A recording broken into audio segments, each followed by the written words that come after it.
officials say was plotting an election day attack targeting large crowds in the U.S. Authorities say 27-year-old Nasir Ahmad Tawhidi told investigators he planned to coordinate the attack with another individual and would die as a martyr. Tawhidi was charged with conspiring and attempting to provide material support to the Islamic State group, which is designated by the U.S. as a foreign terrorist organization. Conductor on the 4 train was stabbed multiple times after telling a passenger he had to get off the train at the last stop. It happened just before 11 a.m.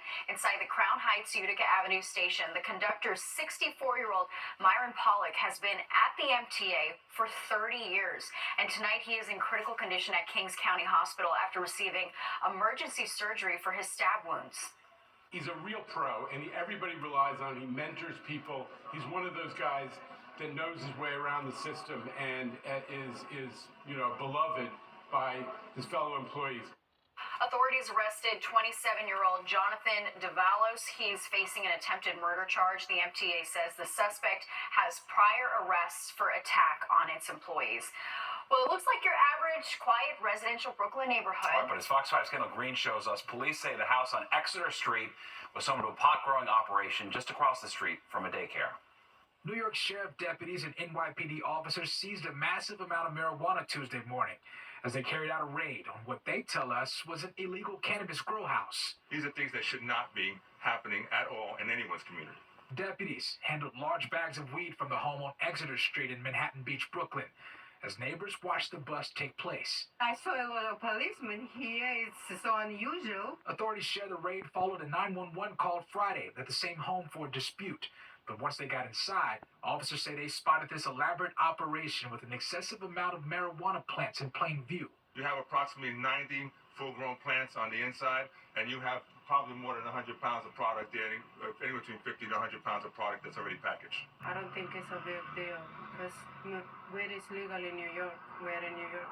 But the sheriff's office arrested an individual in connection with the operation. Since per state law, a person can grow up to 3 mature and 3 immature plants at any one time, but it limits residents to 6 mature and 6 immature plants at a time. But as the home sits feet from a daycare and a nearby park, parents share their concern after weeks of suspicion. The last couple of weeks we've been smelling like weird stuff around, like from the outside. Now, one resident who didn't want to go on camera stopped us and shared that he knows the homeowner of this home and blames this solely on a tenant, as other neighbors share that they're pretty disappointed about it because they paid quite a bit of money to live in this neighborhood, including hefty taxes, and they'd hope that this would be a drug-free zone. Our kids are going to be around this. Like, they see this, they see these people. As other parents, despite the optics of their neighborhood, say not much catches them by surprise these days. It's part of Brooklyn. I mean, you're still in Brooklyn.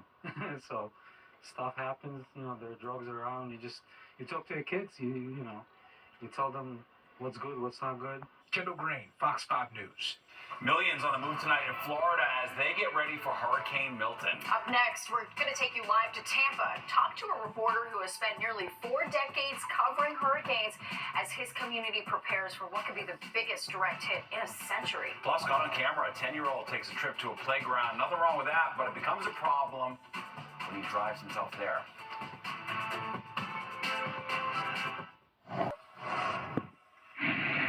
Right now, Florida is getting ready for what could be the strongest hurricane to hit the Tampa area in more than a century. That's right. We're talking about Milton. Lloyd Sowers is live in Tampa for us. Lloyd, obviously, people are taking this serious now. Everyone trying to get out of town in time. How's that going tonight? Yes, it is the largest evacuation I've seen in 40 years here on the west coast of Florida. And I think it's because people are still shell-shocked from Hurricane Helene just 2 weeks ago. Take a look at some of the video here. You got to remember that there's debris piled outside thousands of homes from that hurricane. There's furniture, there's appliances, there's ruined carpet, all outside to become missiles when the hurricane-strength winds come to blow these things around. That's going to be blowing around, not to mention the 10 to 15-foot storm surge that Milton packs. Remember, Helene had 7 to 8 foot storm surge, and we had unbelievable effects. By far the most damaging hurricane that I've seen up and down this coast in many, many years. So it is a tense night here. Many people have already hit the road. I-75 going north, I-4 going up toward Orlando has been packed all day long. People are taking it seriously. Yeah, Lloyd, I want to talk a little bit more about that, about your experience. I mean, we know you've covered major hurricanes, including Andrew. How does this one compare? Every hurricane is different. Andrew was a very tightly packed storm in 1992 when it destroyed Homestead, Florida, with tornadoes that spun out that would explode block buildings. On the other hand, Helene was a much more storm surge oriented. People drowned because of water coming up from the Gulf and from the bays. They drowned in salt water, storm surge from 7 to 8 feet with Helene. Now with Milton, 10 to 15 feet. We're talking about Tampa Bay, Tampa, St. Pete, Clearwater. We're talking about to our south, Sarasota, Bradenton, and then on down Fort Myers, which 2 years ago was absolutely devastated by Hurricane Ian. A 15-foot storm surge flattened Fort Myers Beach, still rebuilding, and certainly they don't want to see Milton, but somewhere on this west coast of Florida, between Tampa and Naples, this monster storm is going to come ashore about this time tomorrow. We'll see much different conditions here than we're seeing right now. I had a lot of friends in Fort Myers who were completely devastated from that. Well, Lloyd, we appreciate it. Please stay safe out there, and we appreciate you coming to us live from Tampa. Thank you. You're welcome. You're welcome. And we have more Hurricane Milton coverage straight ahead, all new at 10:30. That's right. Chief Meteorologist Nick Gregory standing by to talk us through exactly what is in store for Florida. And TikTok lawsuit. New York and New Jersey among the states suing, saying the popular platform is designed to be addictive to kids.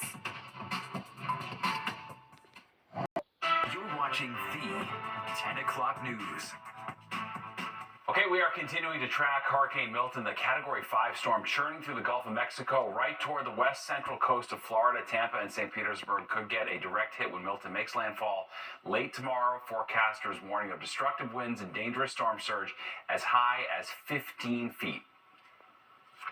The ceiling in this room we're in right now is 10 foot 8 inches. So another 5 feet above that. That is certainly not survivable. Nearly all of Florida could be impacted. 11 counties are under mandatory evacuation orders. Some are saying Milton could be one of Florida's worst storms in a century. Fox 5 Chief Meteorologist Nick Gregory joins us now. And Nick, we've talked about this before. I mean, we know the temperatures are so warm out there in the ocean. How did this storm get so powerful so fast? We were just talking about it a couple days ago. Exactly. Well, the hurricane needs two real factors to get going, and one is what we call, or what I tend to call, the chimney effect. If you know how a chimney works, right? A chimney will draft, but you have to be able to get the air to sort of move up and move out of the top of the chimney. So in a hurricane, that's kind of what happens. The upper atmosphere has to allow the air to sort of move up like a chimney and then escape over the top. And the greater that happens, the greater the vertical motion, so the greater the storm will then tend to intensify as that vertical motion increases. And again, the other issue would be the temperatures over the Gulf of Mexico. So look at these numbers, 85, 86 degree water temperature. That's fuel for these hurricanes to make them become quite intense as they move over those warm waters. And when you look at the track of Milton, you can see it kind of went right over that 85, 86 degree water, leading to rapid intensification. Yeah, let's talk a little bit about that storm surge. We heard that emergency management official talk about it, 15 feet. I mean, this is just the stuff of nightmares. It really is. And then talk about the wave action on top of the storm surge, right? So you're going to have a 15-foot surge maybe in the Tampa Bay area down about Sarasota. You know, waves on top of that running about 20 feet, and as that was pointed out in that news conference, that is not survivable. And that's why they're ordering those mandatory evacuations. But that storm surge threat goes all the way down to southwest Florida, potential 4 to 7 or 8 foot storm surge here. And notice the east coast of Florida also under the gun. As the hurricane moves across central Florida, the air will come backwards from the east, and uncomes that potential for storm surge, again, from about Daytona Beach all the way northward into southern Georgia. Yeah, I mean, when you look at that entire state is shaded, that one map you have in pink and in red. What about tornadoes? Because I know that was also going to be an effect as well. Yes, the potential is there. It looks to be to the right of the storm track, so it goes across central Florida, from central Florida down to the south tip of Florida, all could be under the threat of tornadoes, and they could cause a lot of problems too. All right, very well. We'll leave it there for now. Nick, we appreciate it. Thanks, and keep it right here on Fox 5, fox5ny.com for the latest on Hurricane Milton. We're going to check back in with Nick in a little bit. Well, definitely something that you don't see every day. A car drives onto a crowded school playground with a 10-year-old boy behind the wheel. Surveillance video showing the car driving on a playground at Nellie Stone Johnson School in Minneapolis. Look at that. The incident happened September 20th. Thankfully, Thankfully, that 10-year-old who was driving the car didn't hit anyone. He's now facing a slew of charges. This boy is also listed as a suspect in more than 12 cases that range from auto theft to robbery to assault with a dangerous, deadly weapon. The remaining entries are mostly related to runaway type cases. This is a situation where a mother, who I believe is a good parent, has been asking the system for help, and the system has been failing her and failing her child. My goodness, that is just so awful. Yeah, so at least 2 of this 10-year-old's previous arrests were for auto theft. That is horrifying video. Those kids on the playground. Well, disappointing news for fans of Justin Timberlake. The singer canceled his concert tonight at the Prudential Center in Newark right before the show was supposed to start. Writing on Instagram, Justin said, quote, "I'm so sorry to postpone tonight's show. I have an injury that's preventing me from performing. I'm so disappointed to not see you all, but I'm working to reschedule ASAP. I promise to make it up to you and give you all the show you deserve." So, wow, that's interesting last minute announcement there. Very interesting. Yeah, a lot of questions. Well, more than a dozen states, including New York and New Jersey, have filed lawsuits against TikTok. All right, as Fox 5 Sharon Crowley shows us, it all has to do with claims saying the popular app is designed to be addictive and harmful to kids' mental health. TikTok has purposefully designed the app's features to prey upon young people's unique psychological vulnerabilities. New Jersey and more than a dozen states and the District of Columbia have filed lawsuits against TikTok. These lawmakers allege the popular app is harming children and teens' mental health by designing its platform to be addictive to kids. TikTok has violated the New Jersey Consumer Fraud Act by designing a platform that consistently and deliberately targets our youth to become more compulsive users without making them or their parents fully aware of the risks. The 14 attorney generals say the goal of their lawsuits is to stop TikTok from using these features, impose financial penalties for their alleged illegal practices, and collect damages for users that have been harmed. TikTok pushes its young users to spend all of their time on the platform with no regard for the effect it has on their mental health and well-being. The company is also facing other challenges at the national level and could be banned from the U.S. by mid-January if its China-based parent company ByteDance doesn't sell the platform before then. I think that there is a tremendous amount of anxiety, depression, and isolation that can come from TikTok. Nava Silton is a child psychologist here in New York City. A lot of these children are comparing themselves to others and therefore feeling badly. Feeling a sense of depression, anxiety if they can't perform as well as someone on TikTok can, or they are, copycatting very dangerous things on TikTok. And again, participating in less social interaction because they are glued to the screen. And TikTok responding saying they strongly disagree with the claims in the lawsuits, calling them inaccurate and misleading. Sharon Crowley, Fox 5 News. Well, a shocking announcement today by the Jets. The team firing head coach Robert Saleh just 5 games into the season. The reaction the move is getting, and who's going to replace him moving forward? And New Yorkers and A-listers coming together to raise money to keep a beloved West Side restaurant and performance venue open.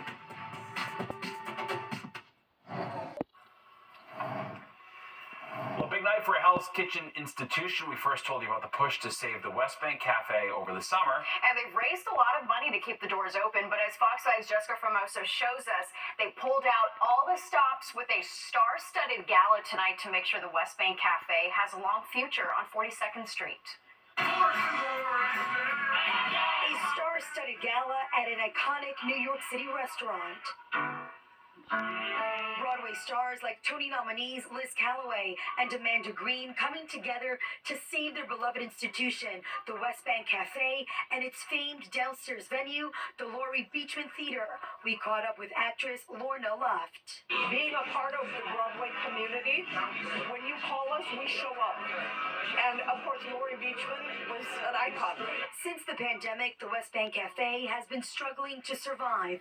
In August, owner Steve Olson was set to close his doors, but a GoFundMe page was set up. Just over $120,000 was raised, keeping the restaurant running. But Tuesday night's gala marks what organizers say is a critical turning point for this New York City staple, ensuring the cafe that's been around for 46 years remains open forever. This new culture that we're all living in post-pandemic has really changed things in the hospitality industry. Very hard to overcome. We've been here 46 years, and what you're seeing here is support from everybody that's come through our theater and established their careers here, and the love is just through the roof. Tickets started at $500. More than 100 people attended. The evening was filled with entertainment, Broadway's best taking the stage at the Laurie Beachman Theater.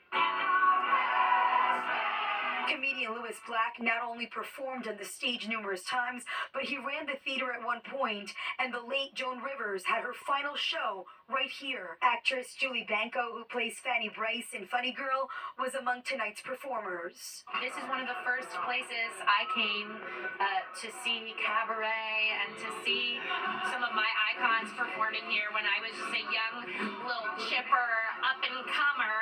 So now that I'm a part of the Broadway community, I want to do everything I can to help it continue to have that presence. And organizers of this gala say they will do everything they can to keep the doors of the West Bank Cafe open. That means more events in the near future.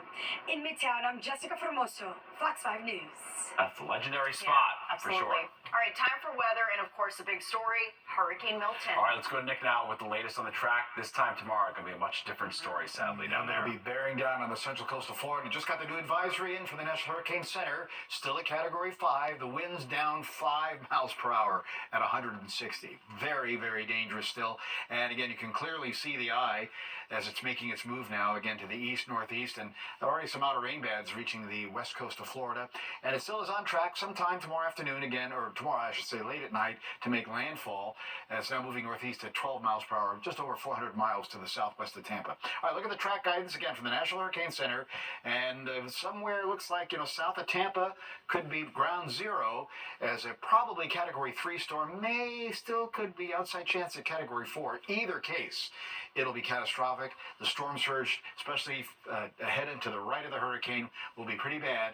And then the threat of high wind, heavy rain, 15, 20 inches of rain moving through central Florida. That storm surge, again, extending all the way southward, too, potentially 4 or 5 up to maybe 10 feet in some places there, and a little bit less up to the north. But that will still be a problem. Notice it exits the east coast of Florida still as a Category 1 hurricane. So the Florida Peninsula itself is going to be having lots of problems all through tomorrow and on into the first part of Thursday with, again, also the threat of tornadoes happening there as well. So we'll be watching that very, very closely.